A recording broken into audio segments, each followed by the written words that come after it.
Introducing the First Alert Radar Network. With up to 10 times the resolution of other local radars and technology that can pinpoint right down to your street. First just got faster.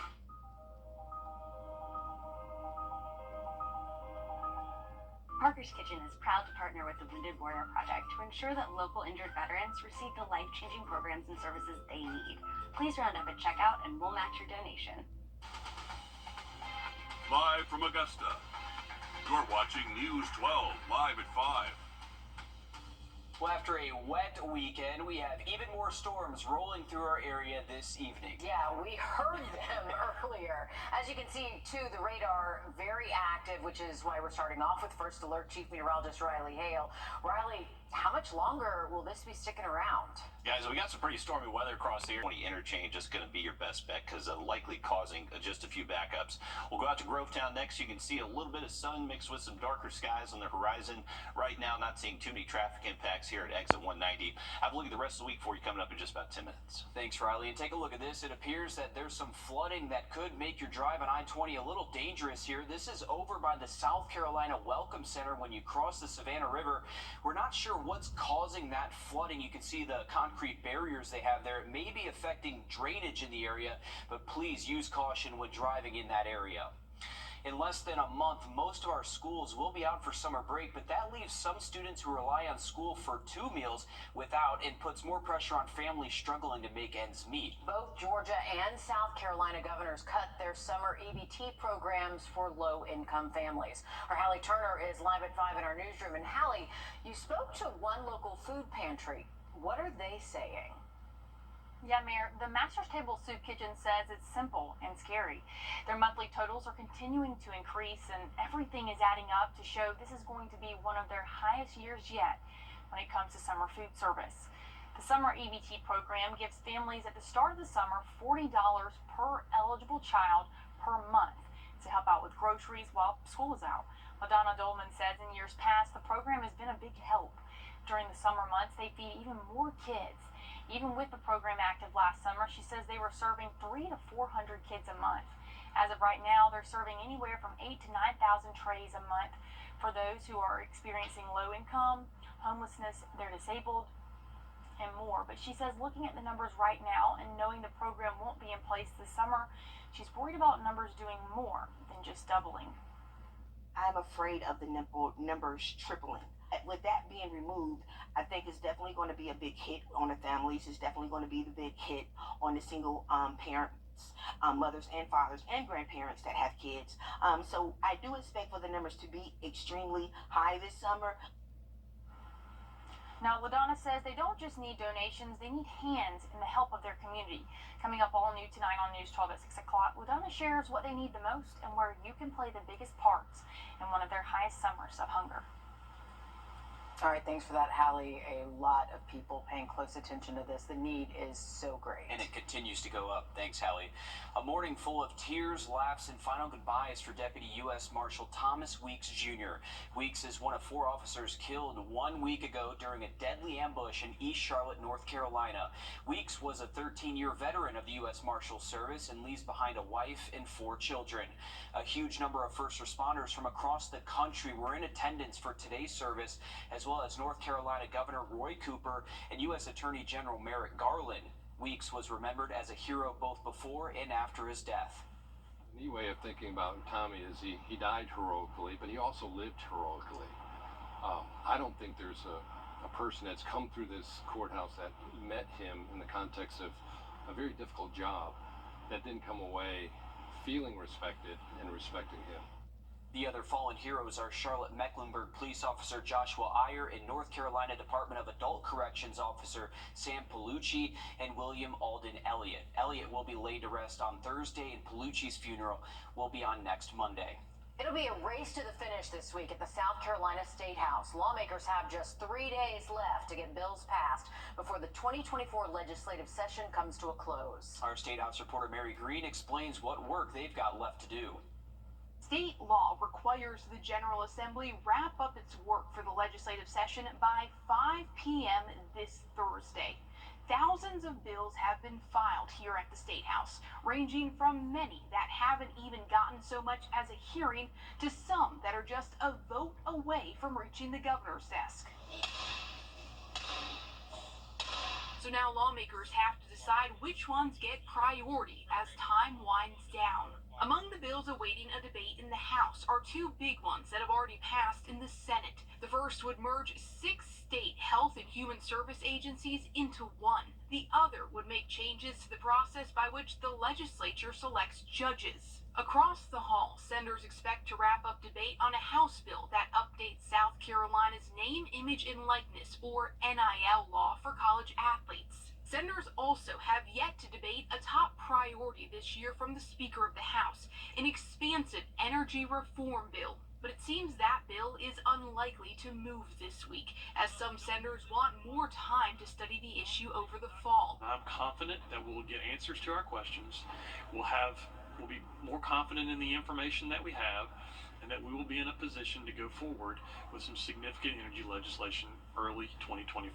Bills that haven't passed both chambers by the time the legislative session ends Thursday evening are dead and have to be refiled next year. Legislation likely to meet that fate includes bills to establish a statewide hate crimes law and to legalize medical marijuana. Reporting from the State House, I'm Mary Green.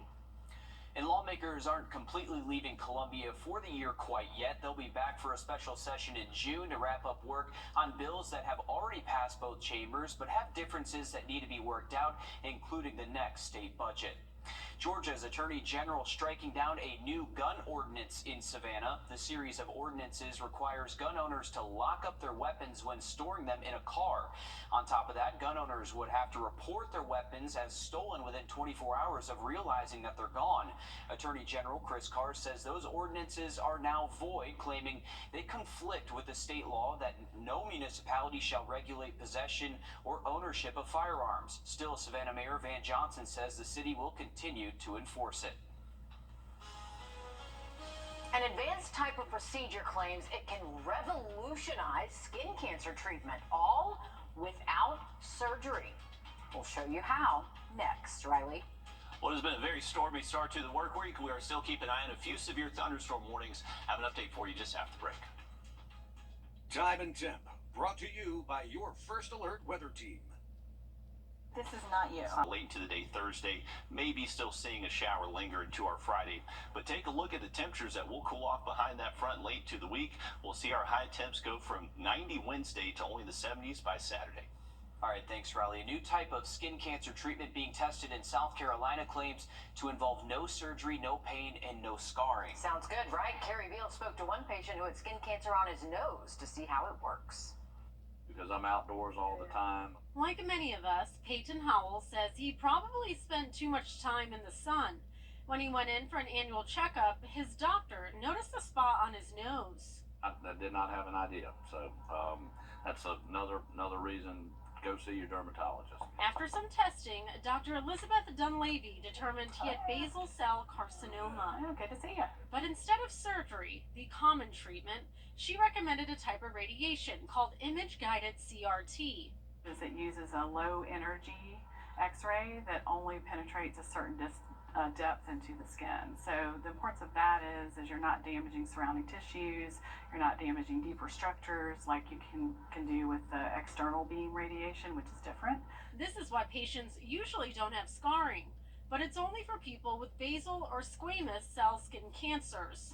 And you need to have a cancer that is actually of a depth that this technology will penetrate to the level of the tumor. If it's bigger and deeper than what this can reach, it's not the best treatment. Radiation therapist Michelle Padilla gave a demonstration of how it works. First, they use an ultrasound to precisely identify where the cancer is. So the skin is clear. The right? skin is clear. She has nothing there. The top layer of her skin, beautiful, colorful cells, right? Then they administer the radiation. So this would just rest right on that.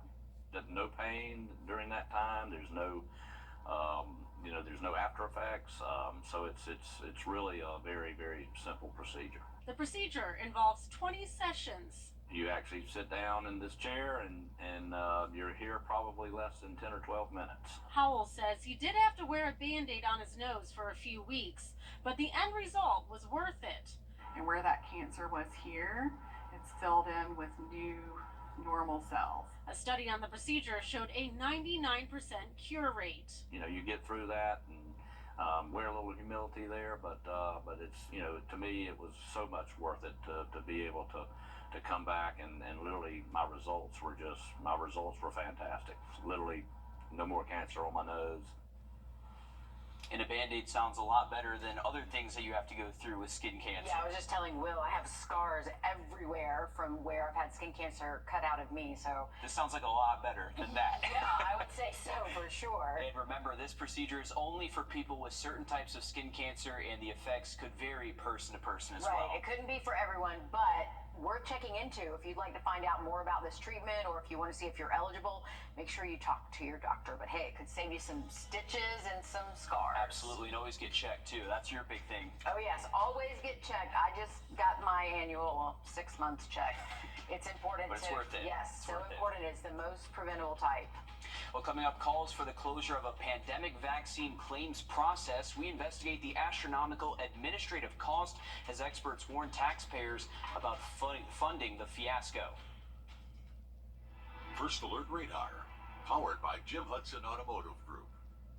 Foundation's largest investment. Call for your on-site evaluation. Ramjack, the foundation repair experts. A safety shield meant to protect Americans and vaccine makers against lawsuits and vaccine shortages is drowning in scrutiny. Our national investigative team found thousands of Americans cannot get straight answers from a federal program that evaluates pandemic injury claims. It's overburdened, lacks transparency, and spends millions of your tax dollars each year with rare results. Here's National Investigative Reporter Chris Nakamoto. It can be a tremendous hurdle to get anything done. Nearly 11,000 Americans are currently caught in a tangled web of sorts. Found the forms and I filled out the forms. Waiting for answers. How long is this going to take? I don't know. From a program called the Countermeasures Injury Compensation Program. People got COVID vaccines. Or CICP. They followed the directions. They did the right thing. Since January 2021, the program has spent millions of taxpayer money on administrative costs and only paid 11 claims. I mean, this is going to be a disaster, an absolute disaster for vaccine confidence in this country. It's very, very frustrating. Laura Murray is one of the thousands of Americans trapped in a tangle of red tape. When you're frustrated and upset, who do you want to call? You want to call your mom. And I don't have that anymore. She was a very special person, and she was taken away from me. Laura Murray's memories of her mother, Deborah Richardson, are solemnly stored in her heart. Richardson died 3 years ago, within days of being hospitalized for shortness of breath and vertigo. She called me and said, I'm feeling a little dizzy, and I think you need to take me to the hospital. In January of 2021, medical reports showed Richardson had routine blood work and everything was normal. Weeks after that blood work, Richardson took the first dose of a COVID-19 vaccine. 2 weeks later, her health declined quickly. One doctor noted it should be reported as a possible vaccine-related adverse event. After burying her mom, Laura set out to file a compensation claim on her behalf, which turned into more tribulation. Her claim has been pending for 33 months. Vaccines overall are definitely safe, and they reduce not only disease but deaths. And we've known this for decades. While rare, adverse effects do occur, and the people who get them need some compensation for them. Because COVID vaccines came out for emergency use during the pandemic, injury claims had to be filed with the CICP. Our national investigative team talked to doctors and reviewed 3 years of contracts. Only 11 COVID vaccine-related claims were paid for a total of $41,175. Over the same time frame, CICP spent $26 million on administrative expenses for salaries and contracting the work out. Some receiving contracts were nurse practitioners, physician's assistants, and doctors. Our team found one doctor was paid $24,000 to review a single case. So as you know, Commander George Reed Grimes oversees the program. At the beginning of the COVID-19 pandemic, we had not had a direct appropriation with the CICP. We also had only floor staff. The U.S. Health Resources and Services Administration, which operates the CICP, and Dr. Grimes declined our request to be interviewed for this story. This is a program that is like operating like completely in secret. Like we don't even know who the people are that are reviewing these claims. Over a 3-year window, only 450 injury or death claims were sent for review. The data indicates Murray's mom's case is not among those that have been reviewed by those outside contractors. Will you ever stop fighting? No, of course not. Currently, 5 U.S. representatives are pushing to overhaul the CICP in a bipartisan move to transfer all COVID-19 cases out of the CICP and into another vaccine court that's been around since 1988. That one has dealt with 23,000 cases for vaccines from polio to measles. It has 8 judges known as special masters and operates more like a traditional court setting. That change would take congressional approval. Riley? All right, thanks for that, Will. We have been tracking a lot of storms out there so far today. A little bit drier over the next couple, though, and now we're talking about some summer-like heat. The warmest days of the year showing up Tuesday and Wednesday. Have a look at it just after the break. Has a life. If I said to you, focus your energy, where would you start? Let's say you run a business, a school campus, a hospital or government facility. Finding ways to save can be overwhelming. Georgia Power has energy efficiency tips and rebates to help you improve lighting, heating and cooling, and more. Look, you've got a business to run, employees to manage, and numbers to hit. Georgia Power can help you focus your energy where it matters most. Learn more at georgiapower.com today. In a world of busyness and noise, there's one person who remains the anchor of our lives. She's the heart of our home. Through laughter and love, she cultivates memories that will last a lifetime. A beacon of strength, kindness, and unwavering love. She's celebrated not just for all that she does, but for the woman she is.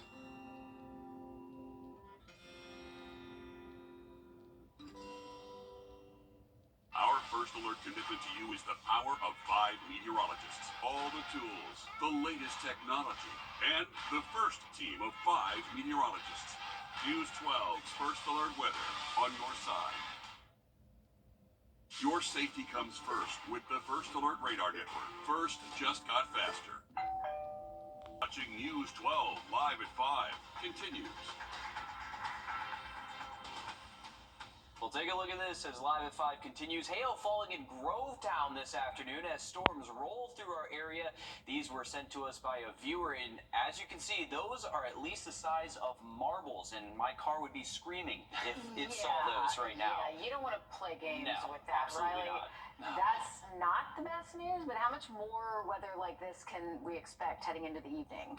Well, it looks like for us here in Augusta, it's up 10 minutes. Thank you, Riley. Allendale and Fairfax, 2 small South Carolina towns still on edge after gun violence kills a 14-year-old girl sleeping in her home, injures an 11-year-old and a police officer. As our Sydney Hood explains, families are demanding change before others get hurt.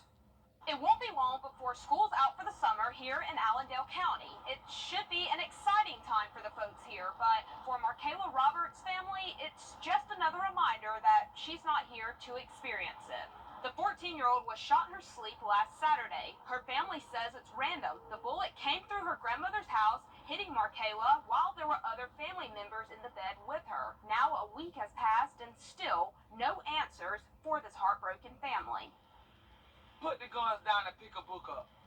It really is sad for y'all to be out here like this. And nobody's actually sitting this child down saying, you ain't got to do that, baby. Don't do it. Picking up a gun ain't worth it. A grieving mom's message to the community. We'll share it with you all new on News 12 at 6 o'clock. Look forward to it. Thanks, Sydney. The Aiken County Coroner's Office is investigating the shooting death of an Aiken man this afternoon.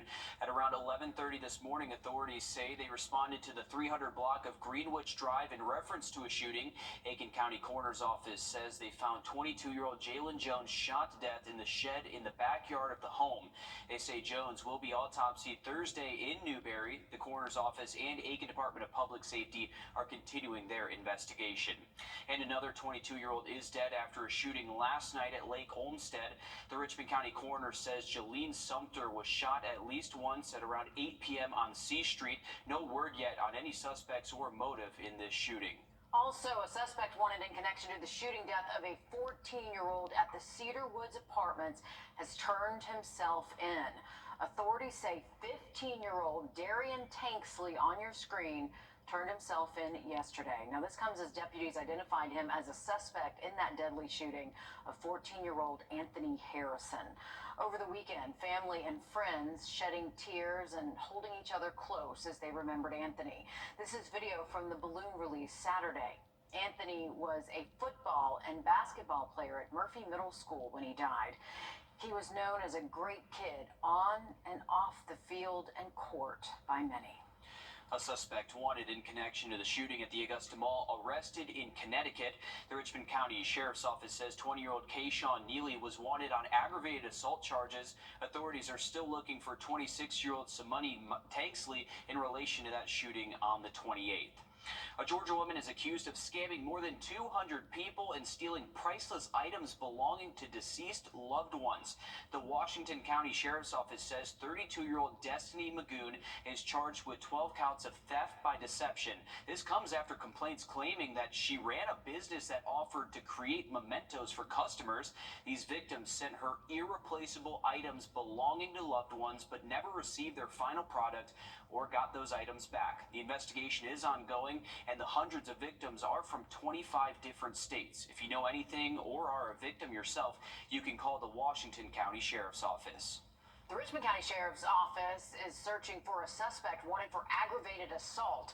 This incident happened Sunday on Union Grove Circle in Augusta. Brian Nobles was last seen leaving in a 2000s model Ford Explorer Sport Track. That license plate is on your screen, TFS 1208. Officials say he is considered armed and dangerous.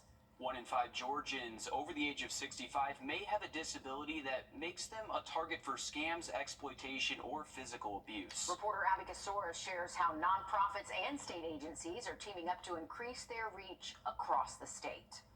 The team would be called the Elder Justice Coalition, made up of regional coordinators across the state. They would meet a few times a year. The groups that I spoke with say that this provides a statewide solution to combat the growing number of elder crimes reported in our state.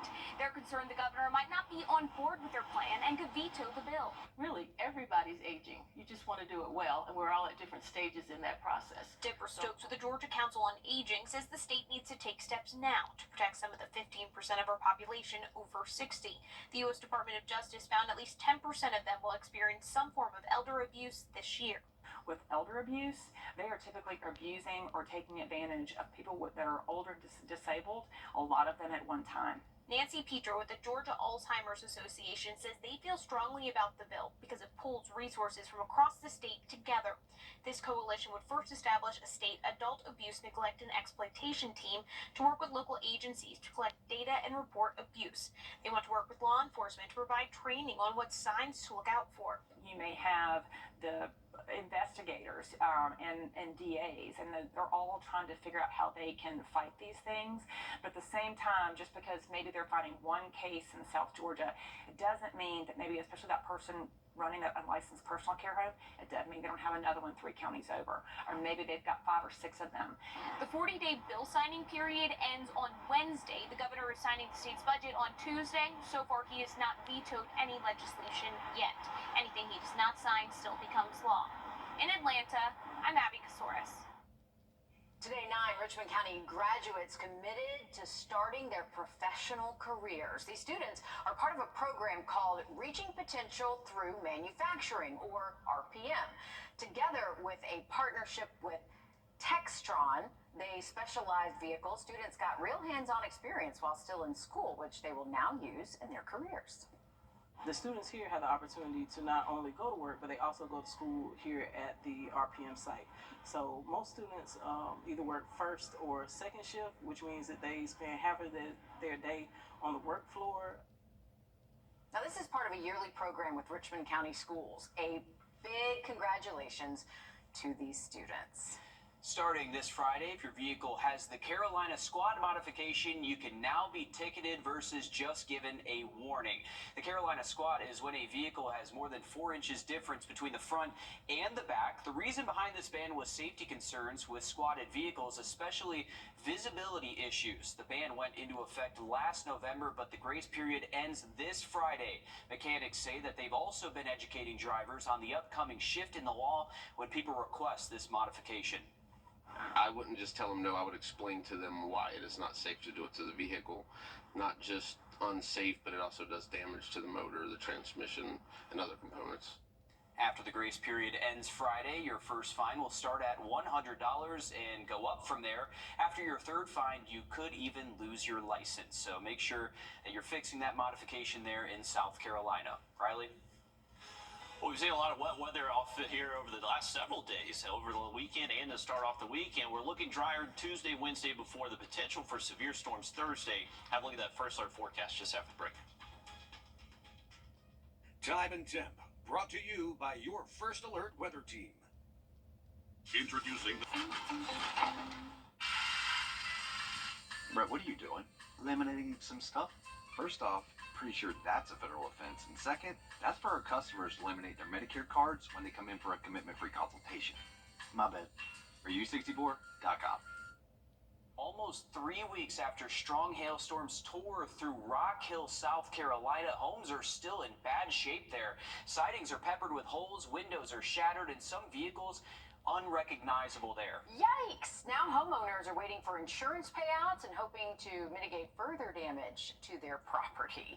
Here's another look at just how strong that storm was. Yikes! The National Weather Service says there is no evidence that a tornado is tied to this hail. We do not like to see weather like that, but we saw a lot of heavy rain come through our area, Riley, and even some hail like we showed at the top of the half hour. Yeah, we've had several videos sent into the station this afternoon of very strong thunderstorms, and keep an eye on that forecast for your Thursday. All right, thanks, Riley. The push to ban TikTok in the United States has many people wondering what's next. Our consumer tech reporter Jamie Tucker found an app that's hoping to be the solution here. What the Tech, sponsored by Augusta Preparatory Day School. Yeah, you might think that a lot of those TikTokers would go to Instagram Reels, but many of those creators say they're not entirely comfortable posting their TikTok videos to their personal Instagram page. So this app, Clapper, hopes to fill that void and be the next big thing. Clapper, a Dallas-based smartphone app, looks, well, a lot like TikTok. Echo here. Happy Clapper's been around for a few years, but never caught on like TikTok. Few apps have. Lately, though, creators have been establishing themselves as Clapper stars in the event TikTok goes away. Like TikTok, an algorithm loads videos it thinks you'll like based on what you liked before.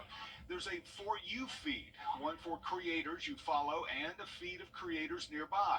There's also a feed for creators who are streaming live. Clapper is trying to attract TikTok creators by highlighting their channels and paying some pretty good money for the content.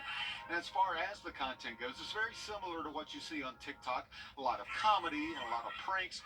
Clapper is adults only. You have to be at least 17 to use the app, so some of the content is not intended for children. And Clapper has become one of the hot social media platforms, actually topping the charts in recent months.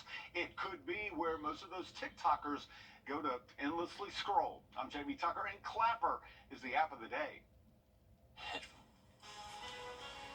The North Augusta, Aiken, South Aiken, and Midland Valley boys golf teams were all competing in the Upper State Tournament today.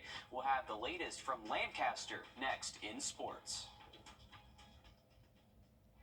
First Alert Radar, powered by Jim Hudson Automotive Group. The Wilson family. And I'll protect your rights. If I said to you, focus your energy, where would you start? Let's say you run a business, a school campus, a hospital or government facility. Finding ways to save can be overwhelming. Georgia Power has energy efficiency tips and rebates to help you improve lighting heating and cooling, and more.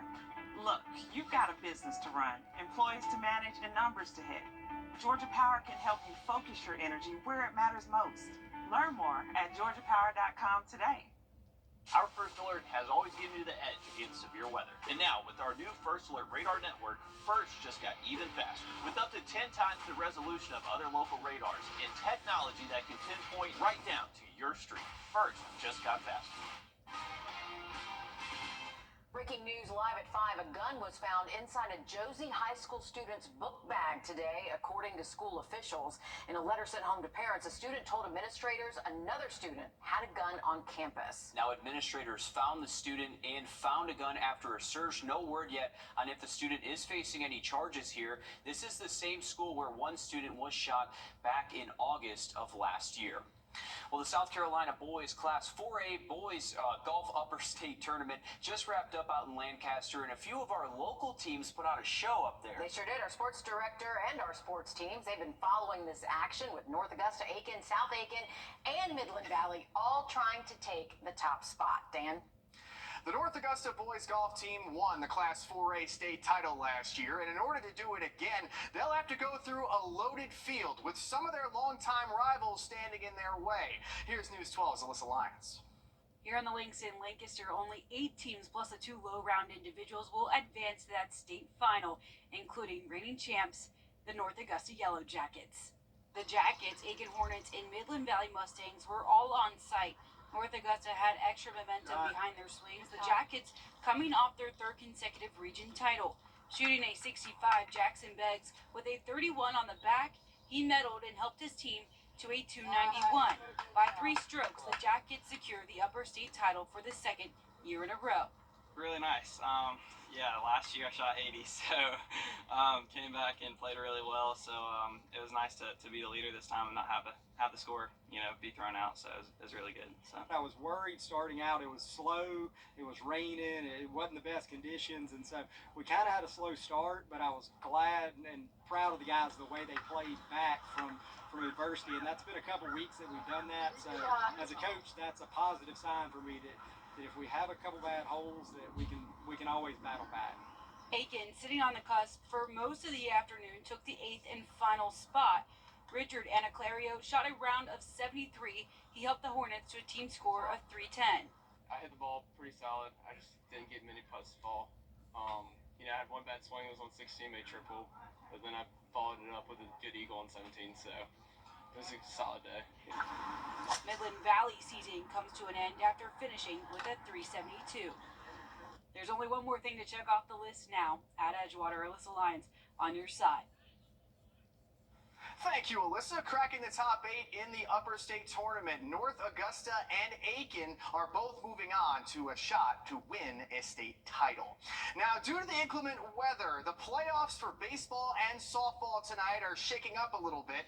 Fox Creek softball was supposed to be at home tonight taking on Abbeville in the 3rd round, but that game has been postponed to tomorrow night at 6 o'clock. That means we have a doubleheader at Fox Creek tomorrow with their baseball team taking the field as well at 5 o'clock. Strom Thurmond's baseball team is trying to get their game going as we speak tonight against 96. The Rebs are in a lightning delay with the first pitch expecting to take place at 6:15. Back across state lines in the Peach State, Harlem was initially scheduled to play their 3rd round series against Pickens over the weekend, but Mother Nature had other plans. So that doubleheader is taking place tonight at Harlem. Game 1 just started moments ago, and I'll have those highlights for you tonight at 11. In Class 5A, the Greenbrier Wolfpack are out in Marietta taking on the Kell Longhorns in a do-or-die Game 3 tonight. Game 2, they split both of their doubleheader on Saturday, and the winner of tonight's game will be moving on to the state semifinals. And that's going to do it for sports. We'll be right back after this quick break. Cracks in your ramjet. Welcome back, folks. We just got this video sent in from Grovetown earlier this afternoon. Take a look at all this hail that was falling with a severe warned cell that was just about an hour and a half ago. Here's a current look from Grovetown. So conditions have improved. You can see those storms in the distance. Those are impacting the southern CSRA. Keep an eye to the sky if you have evening plans. Luckily, it does dry out heading into tomorrow. Thanks, Riley. Stick with us. More news, weather, and sports coming up after a short break on News 12 at 6 o'clock.